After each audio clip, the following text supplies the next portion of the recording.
नमस्कार, मैं रवीश कुमार। चीन ने अमेरिका पर टैरिफ बढ़ाकर 125% कर दिया। ट्रंप ने चीन पर टैरिफ 145% कर दिया है। अब यह डरने वाली बात है या हंसने वाली बात है, लेकिन बात बात में कहने वालों की आज हम खबर लेने वाले हैं, जो कहते हैं कि मूर्खता की इस लड़ाई में फायदा भारत को होगा। कह दिया जा रहा है और मान भी लिया जा रहा है। वैसे अमेरिका में टैरिफ इसलिए चल रहा है क्योंकि उसे लगता है कि चीन ने अमेरिका के बाजार को कैप्चर कर लिया है और अमेरिका की फैक्ट्रियां बंद हो गई, सूख गई। क्या भारत में चीन का प्रभाव नहीं पड़ा?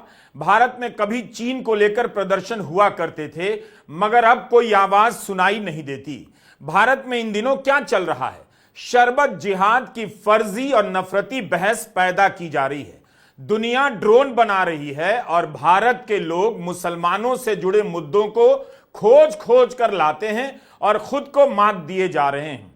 वक्त खत्म हुआ तो शरबत ले आए।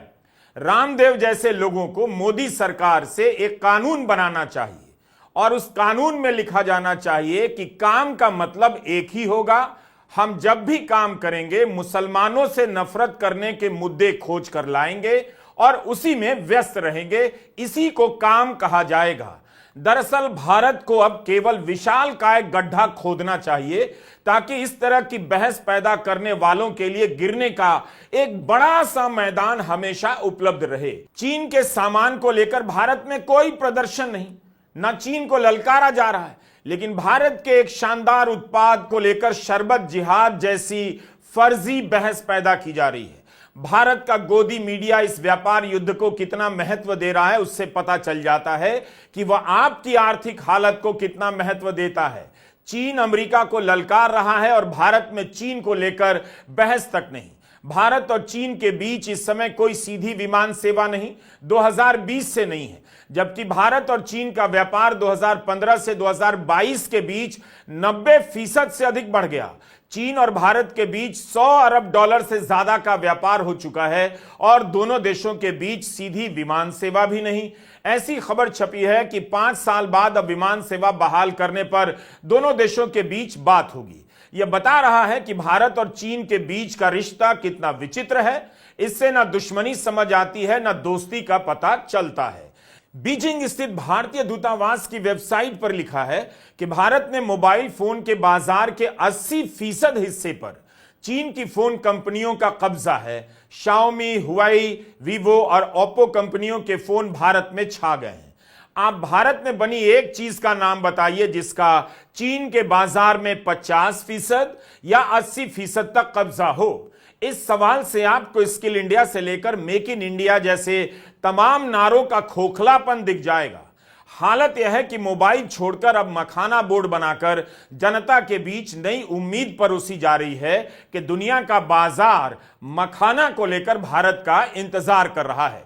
चीन और भारत के बीच अविश्वास के कई मोड़ हैं, सीमा पर तनाव भी है, लेकिन इसी देश के राष्ट्रपति को झूला झुलाया गया और व्यापार के मामले में अब हम झूलते जा रहे हैं। जब भारत चीन से अपना व्यापार घाटा कम नहीं कर सका, एक ऐसा उत्पाद नहीं बना सका जो दुनिया के बाजार में और चीन के बाजार में चीनी उत्पादों को टक्कर दे सके, तो भारत सरकार और उसके लिए माहौल बनाने वाले विद्वानों को ठीक से बताना चाहिए कि ट्रंप और चीन की टक्कर में भारत का फायदा कैसे हो जाएगा। भारत में अक्सर कई लोग मानते हैं कि चीन एक बंद देश है। दरअसल ये वो लोग हैं जो कुछ भी मान सकते हैं।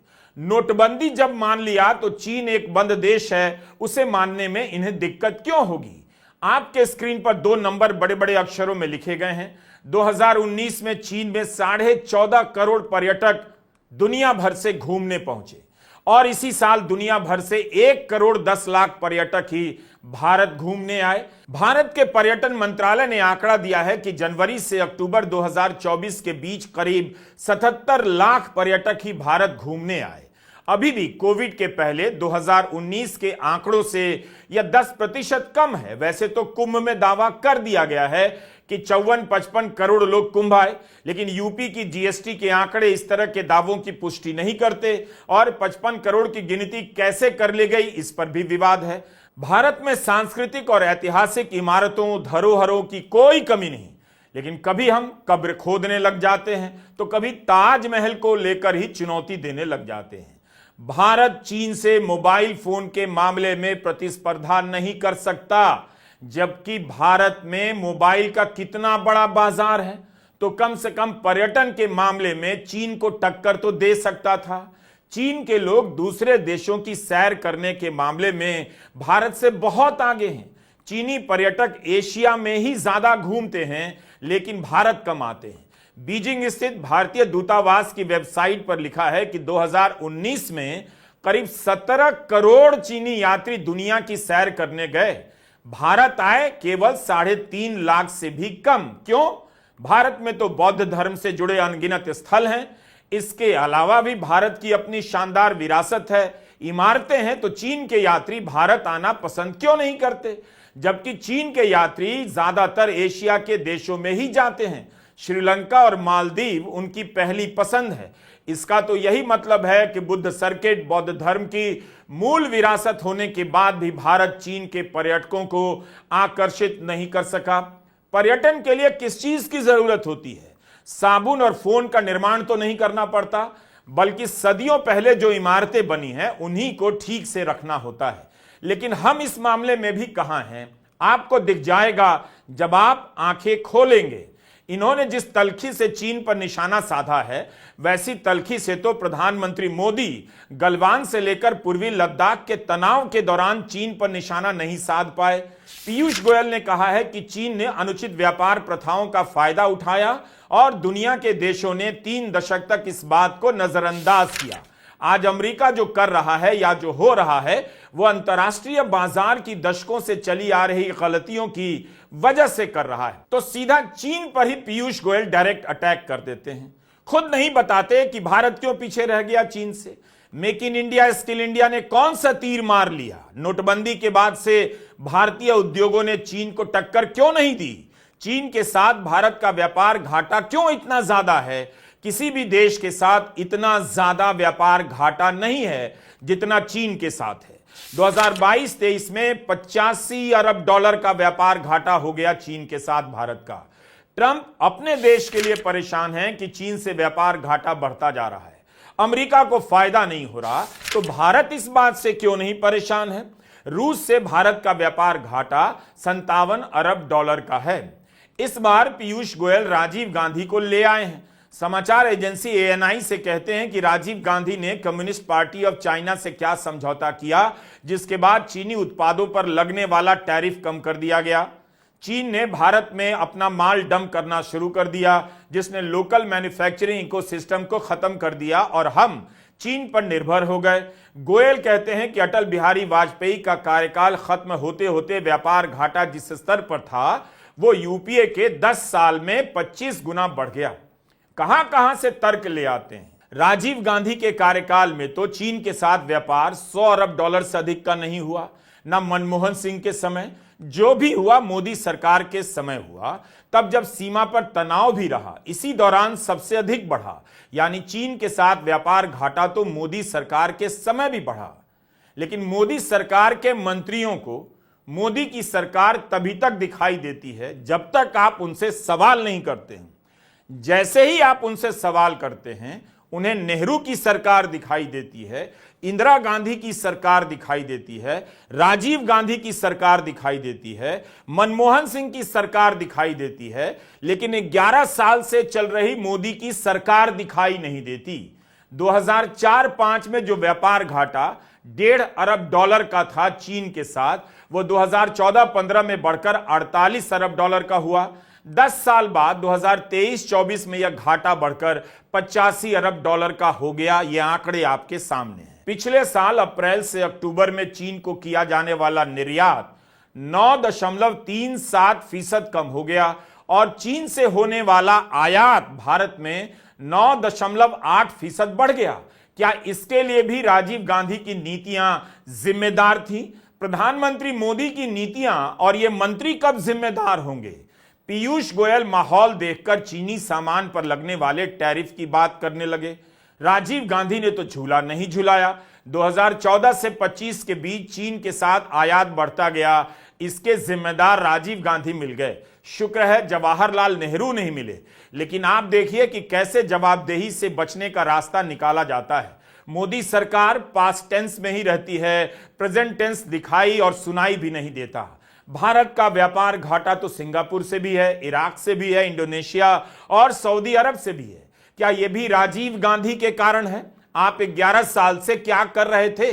जुलाई 2018 में राज्यसभा में एक रिपोर्ट पेश की गई। इसमें अध्ययन किया गया कि भारत के उद्योगों पर चीन के उत्पादों का क्या असर पड़ा है। इस कमेटी के चेयरमैन शिरोमणि अकाली दल के सांसद नरेश गुजराल थे। इस रिपोर्ट में लिखा है कि अगर चीन से मुकाबला करना है तो भारत को मैन्युफैक्चरिंग सेक्टर में तरक्की करनी होगी, इतनी कि सेक्टर का योगदान जीडीपी में 25% हो जाए। क्या भारत की मैन्युफैक्चरिंग का जीडीपी में 25% योगदान हो गया है? पीयूष गोयल बता दें कि 25% हुआ है या नहीं। आज भी यह 16% के आसपास है। इस कमेटी की रिपोर्ट में लिखा है कि चीन से आयात के कारण खासकर स्टील के क्षेत्र में कई एमएसएमई, मध्यम व लघु उद्योग बंद हो गए। टेक्सटाइल और सोलर इंडस्ट्री में जहां लोगों को ज्यादा नौकरियां मिलती हैं, वहां भी नकारात्मक असर पड़ा। 11 साल हो गए। क्या मोदी सरकार दावा कर सकती है कि उसने भारत के उद्योगों पर चीन के उत्पादों के असर को पलट दिया? राजीव गांधी, मनमोहन सिंह का उदाहरण देकर मोदी सरकार के मंत्री कब तक बचते रहेंगे? 2007 और 8 से लेकर 2017 और 18 के बीच भारत की तरफ से चीन को किया जाने वाला निर्यात मात्र $2.5 अरब से बढ़ा और चीन से होने वाला आयात तो $50 अरब से ज्यादा बढ़ गया। भारत और चीन के बीच आंकड़ों को कैसे भी देखिए, भारत की मेक इन इंडिया से लेकर स्किल इंडिया और तमाम नीतियों की नाकामी आपको दिख जाएगी। और नाम लिया जा रहा है राजीव गांधी का। भारत चीन के सामानों पर एंटी डंपिंग ड्यूटी लगाता है, लेकिन संसद की समिति कहती है कि भारत के इस मामले में जो नियम हैं काफी कमजोर हैं। समिति की रिपोर्ट में लिखा है कि इस कारण भारत के व्यवसायों को नुकसान पहुंचता है, नौकरियां चली जाती हैं। कमेटी ने कहा था कि इस तरह से सामान आयात करने वालों पर भी कार्रवाई करनी चाहिए। चीनी सामान सस्ता है, भारत का कानून कमजोर है और सीमाओं पर आवाजाही आसान है। इस वजह से डंपिंग काफी बढ़ गई है। व्यापार उपचार महानिदेशालय डीजीटीआर को सतर्क रहना चाहिए। प्रभावित पक्ष जब तक डीजीएडी के पास पहुंचते हैं, उनका नुकसान हो चुका होता है। चीनी सामान की अंडर इनवॉइसिंग भी होती है, यानी कम राशि का बिल बनाया जाता है ताकि कीमत को आयात करने वाले पर ट्रांसफर कर दिया जाए और निर्यात करने वाले को कस्टम और टैक्स ड्यूटी कम भरनी पड़े। ट्रंप को लगा कि चीन से नुकसान हो रहा है, तो ट्रंप ने पहले कार्यकाल में भी कहा और दूसरे कार्यकाल में भी। पीयूष गोयल अब क्यों बोल रहे हैं? और बोल रहे हैं तो अपने काम का ब्यौरा क्यों नहीं देते कि क्या किया? अगर समिति के सुझावों पर अमल किया गया, तब फिर चीन से आयात क्यों बढ़ता जा रहा है? व्यापार घाटा क्यों नहीं कम हो रहा है? या तो संसद की समिति ने ही कहा है कि ईज ऑफ डूइंग बिजनेस के नाम पर हम चीन को अपने बाजार का एक्सेस दे रहे हैं, जो भारत की मैन्युफैक्चरिंग को तबाह कर रहा है। दूसरी तरफ चीन अपने बाजार को बहुत चालाकी से हमसे बचाकर रखे हुए है। कमेटी ने लिखा है कि भारतीय मानक ब्यूरो BIS को भी चीन की तरह कार्रवाई करनी चाहिए। जाहिर है कमेटी मोदी सरकार के कार्यकाल के बारे में ही कह रही है और मोदी सरकार के वाणिज्य मंत्री पीयूष गोयल राजीव गांधी, मनमोहन सिंह का जिक्र कर रहे हैं। दरअसल मंत्री जी को पता है कि गोदी मीडिया ये सब रिपोर्ट तो पढ़ेगा नहीं, विपक्ष के लोग पढ़ भी लेंगे तो कहीं रिपोर्ट छपेगी नहीं, जनता को पता चलेगा नहीं। स्मार्ट सिटी मिशन 2015 में लॉन्च हुआ। इसके 3 साल बाद 2018 में संसद की समिति इसके एक कार्यक्रम को लेकर टिप्पणी करती है। इस वीडियो में दिख रही साइकिल की तस्वीर पर हमारी कोई टिप्पणी नहीं है, क्योंकि हम नहीं जानते कि ये साइकिलें भारत में खरीदी गई हैं या चीन से आयातित हैं। लेकिन इसी तरह की पब्लिक बाइक सिस्टम के बारे में संसद की समिति की रिपोर्ट में कहा गया है कि पूरे देश में स्मार्ट सिटी के तहत पब्लिक बाइक सिस्टम लाया गया ताकि कम किराए पर लोगों को साइकिलें मिल जाएं। स्कीम की तारीफ की गई है, लेकिन यह भी कहा गया है कि इस स्कीम को चीन ने हाईजैक कर लिया। हम चीन से सस्ती साइकिल आयात करने लगे हैं, जो सही नहीं है। इसके बजाय हमें लोकल लेवल पर साइकिलें खरीदनी चाहिए, भारत की फैक्ट्रियों से खरीदनी चाहिए। चीन से लाई गई ये साइकिलें काफी सस्ती होती हैं। 2017-18 में जितनी भी साइकिलों का आयात हुआ उनमें से 85% साइकिलों का बिल अंडर इनवॉइस किया गया, यानी कम दिखाया गया। जाहिर है कोई मुनाफा कमा रहा था और टैक्स भी नहीं दे रहा था। तो इस चोरी का लाभार्थी कौन है और भारत की साइकिल फैक्ट्रियों से क्यों नहीं खरीदा गया? अब इसका जवाब कौन देगा? राजीव गांधी, मनमोहन सिंह, या हम सभी बस पकड़कर चलें जवाहरलाल नेहरू के पास? क्या करना चाहिए? गोदी मीडिया में आपने कितनी रिपोर्ट इस तरह की साइकिलों पर देखी जिसके बारे में संसद की समिति ने कहा है? 2019-20 में चीन को 1,18,000 करोड़ का निर्यात किया गया। 2022-23 में चीन को 1,22,000 करोड़ का निर्यात किया गया। आप खुद देख सकते हैं कि चीन को किया जाने वाला निर्यात कितना स्थिर है, जबकि चीन से होने वाला आयात इसी दौरान 4.5 लाख करोड़ से बढ़कर 7 लाख करोड़ से अधिक हो गया। भारत के वाणिज्य मंत्री को बताना चाहिए कि चीन में भारत की कितनी फैक्ट्रियां हैं या कितनी भारतीय कंपनियों का दफ्तर है, और भारत में चीन की कितनी फैक्ट्रियां हैं और चीनी कंपनियों के दफ्तर हैं। चीन की BYD ने टेस्ला के पसीने छुड़ा दिए हैं। चीन में बनी बैटरी भी दुनिया के बाजारों में धाक जमा रही है। चीन की AI डीप सीक अमेरिका के चैट GPT को टक्कर दे रही है। भारत क्या कर रहा है? शरबत जिहाद की बहस कर रहा है, औरंगजेब की कब्र खोदने में लगा है और रामनवमी की शोभा यात्रा में गंदी गंदी गालियों वाला डीजे बजा रहा है। भारत और चीन को मिला दें तो दुनिया की आधी आबादी इन्हीं दो देशों में रहती है, लेकिन व्यापार के मामले में दुनिया के आधे व्यापार पर अमेरिका और चीन का कब्जा है। वो जमाना गया जब खराब चीजों को चाइनीज कहा जाता था। आज चीन में बनी कारें, बैटरी, ड्रोन से लेकर कई चीजों की अपनी साख है। भारत चीन को व्यापार के मामले में टक्कर क्यों नहीं दे सका? क्या भारत के पास चीन की तरह हुनरमंद कारीगर नहीं है? चीन ने जिस कौशल का विकास 50 वर्षों में किया, क्या भारत के कारीगर और मजदूर उसके सामने टिक सकते हैं? चीन कितना आगे निकल गया, इस पर राहुल गांधी ने एक वीडियो बनाया। राहुल गांधी ने संसद में भी विस्तार से इस पर बात रखी। इस वीडियो के जरिए राहुल गांधी बता रहे हैं कि भारत को भी ड्रोन में निवेश करना चाहिए क्योंकि चीन इस क्षेत्र में बहुत आगे निकल गया है। राहुल का कहना है कि अमेरिकी लड़ाकू विमानों के अलावा आज कोई भी चीज चीन के ड्रोन का मुकाबला नहीं कर सकती। यह ड्रोन आसमान से नहीं आया, बल्कि खिलौना के सेक्टर में चीन ने बाजी मार ली। खिलौना बनाने के हुनर ने ड्रोन की टेक्नोलॉजी को एडवांस कर दिया। राहुल यह भी बताते हैं कि हमें इलेक्ट्रिक व्हीकल बैटरी में निवेश करने की सख्त जरूरत है, क्योंकि यही आपकी कार से लेकर AI तक में लगती है। तो हम केवल व्यापार घाटा देख रहे हैं, लेकिन यह नहीं देख रहे कि प्रोडक्ट और इनोवेशन के मामले में चीन कहां पहुंच गया है। चीन के राष्ट्रपति शी जिनपिंग का मानना है कि उनका सपना चीन को नंबर 1 बनाने का है, ना कि अमेरिका के बाद नंबर 2। कांति वाजपेयी ने अपनी किताब इंडिया वर्सेस चाइना में चीन और भारत एक दूसरे को ऐतिहासिक रूप से किस नजरिए से देखते रहे हैं, इसका दिलचस्प विश्लेषण किया है। आपको पढ़ना चाहिए।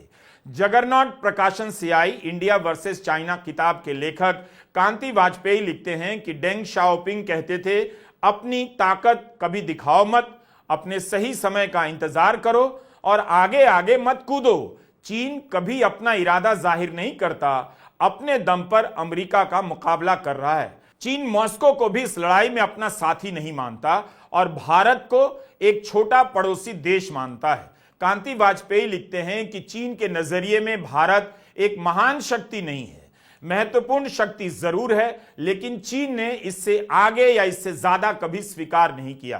कांति वाजपेयी ने अपनी किताब में चीन के नजरिए की पड़ताल की है। इस किताब में कांति वाजपेयी एक प्रसंग बताते हैं। मई 1999 में अमेरिका और नेटो के एयरफोर्स ने बेलग्रेड में चीनी दूतावास पर बम गिरा दिया। इस हमले में 3 चीनी पत्रकार मारे गए। चीन ने ऐसी हालत कर दी कि अमेरिका को बाकायदा माफी मांगनी पड़ी। चीन में प्रदर्शन शुरू हो गए। बीजिंग में अमेरिकी दूतावास पर हमला हो गया। मजबूर होकर अमेरिका को गलती स्वीकार करनी पड़ी। एक बार नहीं, कांति वाजपेयी लिखते हैं कि कई बार माफी मांगनी पड़ी और हर्जाना भी देना पड़ा। अप्रैल 2001 में अमेरिका के खुफिया विमान ने चीन के विमान को निशाना बनाया, लेकिन इसके बाद अमेरिका का विमान चीन की धरती पर गिर गया। चीन ने अमेरिका के खिलाफ प्रदर्शन शुरू कर दिया तो अमेरिका को लिखकर माफी मांगनी पड़ी थी। अब हम यहां आपको बार बार इस प्रसंग की याद नहीं दिलाना चाहते। दोस्ती की बात की जाती है, लेकिन अमेरिका ने भारतीयों को हाथ में हथकड़ियां और पांवों में बेड़ियां पहनाकर सैनिक विमान से भेज दिया। बीजेपी के नेता इसे सही ठहराने में लग गए, तरह तरह से बचाव करने में लग गए। किसी देश का कानून तोड़ेंगे तो सजा होगी। अमेरिका ने कई देशों के साथ ऐसा तो नहीं किया, लेकिन भारत के साथ किया। क्या अमेरिका चीन के साथ ऐसा कर सकता था? यह सवाल किससे पूछा जाए, पीयूष गोयल से या राजीव गांधी से? ट्रंप बदहवास तो हो गए हैं। चीन पर टैरिफ बढ़ाते बढ़ाते 145% तक पहुंच गए हैं। तब भी चीन पीछे नहीं हट रहा, बल्कि हांगकांग स्थित उसके विदेश मंत्रालय से बयान आया है कि चीन से उम्मीद मत करना कि उसकी तरफ से फोन आएगा। अमेरिका को सुनाते हुए चीन ने कहा कि टैरिफ की बर्बरता से जिस तरह से देशों को मजबूर किया जा रहा है कि वे हाथ में कटोरा लेकर रहम की भीख मांगने लग जाएं, चीन से ऐसी उम्मीद ना ही करें तो बेहतर है। चीन से कभी फोन नहीं आएगा। ऐसा नहीं है कि चीन का अमेरिका के साथ द्विपक्षीय व्यापार नहीं है, लेकिन चीन कभी अपने स्वाभिमान से समझौता नहीं करता।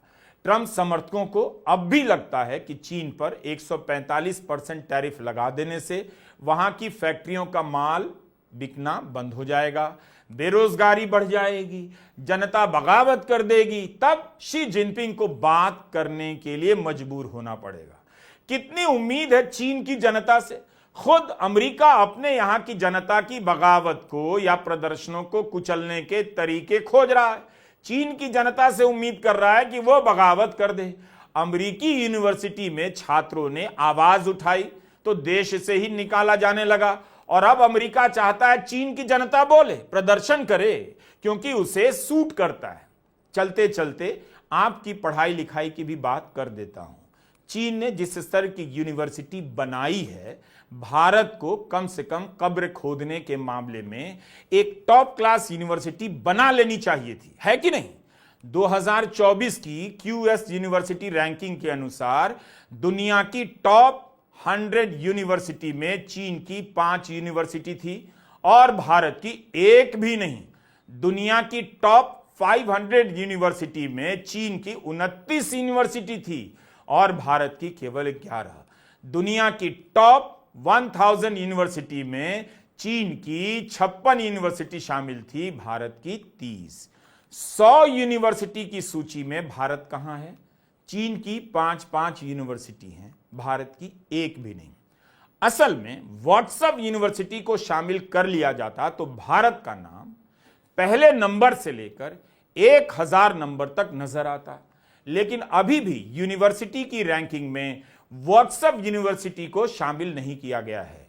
महाराष्ट्र में 2 महिलाओं ने एक्सक्यूज मी कह दिया तो उन्हें पीट दिया गया।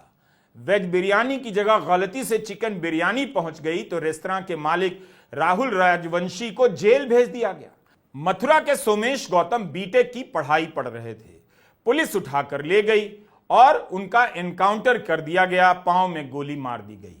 अब कोर्ट ने 12 पुलिस वालों के खिलाफ FIR करने के आदेश दिए हैं। इनमें 5 दारोगा हैं, क्योंकि एनकाउंटर फर्जी पाया गया है। यही है आज का भारत। 11 साल में आज भारत को इस स्थिति में होना चाहिए था कि वह कई उत्पादों के मामले में चीन को टक्कर दे सके, लेकिन हम बिरयानी को लेकर और रूह अफ़ज़ा को लेकर उलझे हुए हैं। छाता तक चीन से बनकर आ रहा है। क्या मोदी सरकार के 11 साल में भारत छाता बनाकर भी चीन को टक्कर नहीं दे सकता था? भारत $31 मिलियन का छाता आयात करता है, इसमें से 95% छाता चीन से आता है। तो आप क्या बना रहे थे? इसका जवाब सिर्फ मेरे पास है। मोदी का भारत बातें बना रहा है, जैसे पीयूष गोयल बातें बना रहे हैं राजीव गांधी और मनमोहन सिंह का नाम लेकर। नमस्कार, मैं रवीश कुमार।